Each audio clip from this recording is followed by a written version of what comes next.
Job called out to God like God is his father, and God is his father.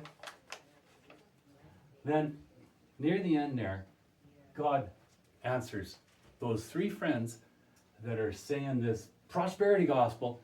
God wants to talk to them now. And so let's go to chapter 38 in Job. See what God has to say about those three good friends. And they are, like I said, they are good friends. It's just that they got their gospel mixed up a little bit. Now, chapter 38, 39, 40, and 41, God is talking. And if you read that, it'll just amaze you of what God is capable of. And we'll just look a little bit and just let your mind paint pictures when you hear the words. Try to imagine. In 38, then the Lord answered Job out of the storm. I would imagine there was bolts of lightning. All anybody else would hear was, but what the three friends and Job heard, and the fourth one come along later, Elihu, I think it was. What they heard was God speaking. And they understood what God was saying. It's all recorded here. Verse 2. Who is this that darkens my counsel with words without knowledge? Brace yourself like a man. I will question you, and you shall answer me. Where were you when I laid your foundations? Tell me if you understand. Who marked off its dimensions? Surely you know. We read this already, didn't we? Let's go down to verse 8. Who shut up the sea behind the doors when it burst forth from the womb? When I made the clouds its garment and wrapped it in thick darkness.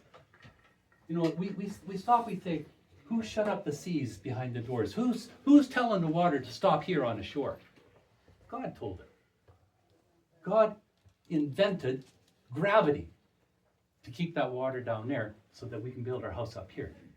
God keeps that water down there. When I was in school, we were studying atoms, and I was told that there's, in the nucleus of an atom, there's a positive and negative charges and electrons and protons, and they're all floating around. But I was also told that the charges in any atom, an atom of iron, an atom of vegetation, an atom of anything, inside each atom there's things that want to repel. They want to blow up. And man has figured out how to let it blow up, and we call it the atomic bomb.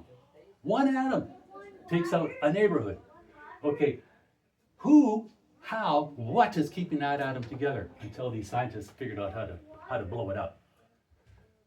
They call it an unknowable force. That's the name they gave that force. An unknowable force. God is keeping every atom together. If he was to pull his power back, everything would just kaboom, gone. I mean, the Big Bang Theory. That's bogus. But I'll tell you, if God let every atom on planet Earth explode because it wants to, there'd be a Big Bang here. Okay, let's read some more now. When I fixed limits for it and set its doors and bars in place, when I said, this is